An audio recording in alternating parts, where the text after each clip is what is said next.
उड़ीसा के पुरी में चमत्कार की एक ऐसी कहानी जिसे समझ पाना साइंस के बस की बात नहीं।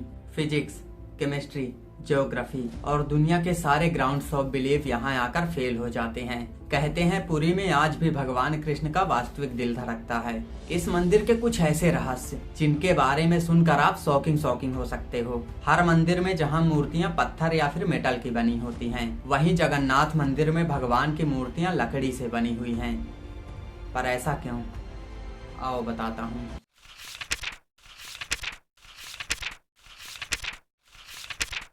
3102 BC जरा नाम के एक शिकारी ने शिकार करते हुए गलती से तीर भगवान कृष्ण के तलवे पर चला दिया, जिससे उनकी मृत्यु हो गई।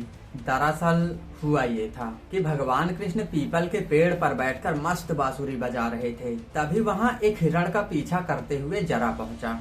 थोड़ा सा पेड़ों का ओट था जिससे वो भगवान कृष्ण को देख नहीं पाया। जो दिख रहा था वो सिर्फ उनका तलवा था, जो हिरण की आंखों सा चमक रहा था। भगवान कृष्ण मतलब स्वयं परमेश्वर।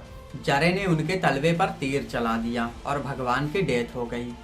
अच्छा, आपको याद है भगवान राम ने बाली को छिप कर मारा था, तो बाली की पत्नी तारा ने भगवान राम को श्राप दिया कि जिस प्रकार आपने मेरे पति को छिप कर मारा है, ठीक वैसा ही आपको भोगना पड़ेगा। और जरा बाली का ही पुनर्जन्म था। जरा अपने आराध्य को इस अवस्था में देख रोने लगा। अरे अरे अरे, ये क्या हो गया मेरे हाथों से। तब कान्हा ने कहा, हे जरे तू रो मत, ये मेरी ही लीला है। जा, तुझे इसके लिए स्वर्ग मिले। अब तुम एक काम करो, मेरा बढ़िया से दाह संस्कार करो पूरे विधि विधान से, क्योंकि मेरे कुल का तो नाश हो चुका है, मेरा तो कोई है ही नहीं। तब जरे ने वैसा ही किया, पर जब उनकी चिता शांत हुई तो चंद्रमा के भांति कोई चीज उनके चिता के अंदर चमक रही थी। तब जरा ने उसे उठाया और एक लकड़ी पर रखकर नदी में बहा दिया। फिर कई सालों बाद एक राजा जन्मे, अवंती के राजा इंद्रद्युम्न, जो कि विष्णु जी के बहुत बड़े उपासक थे।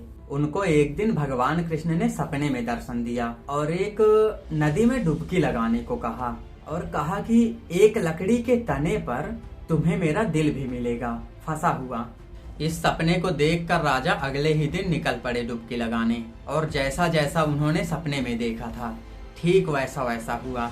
राजा बिना देर किए उस लकड़ी का तना अपने साथ महल ले आए। भगवान ने राजा को ये भी कहा था कि जो लकड़ी तुम्हें नदी में मिलेगी, तुम्हें उसी लकड़ी से मेरी मूर्ति बनानी पड़ेगी, और जो मेरा दिल है ना, उसे उस मूर्ति के अंदर रखना। इसके बाद राजा ने कई काश्तकारों को बुलाया और मूर्ति बनाने को कहा, लेकिन सब ने मना कर दिया। अब राजा करे तो करे क्या, जाए तो जाए कहाँ, राजा परेशान। फिर एक दिन एक काश्तकार महल में आया। उसने राजा से कहा कि ये मूर्ति मैं बना दूंगा, पर मेरी एक शर्त है। राजा ने काश्तकार से उसकी शर्त पूछी।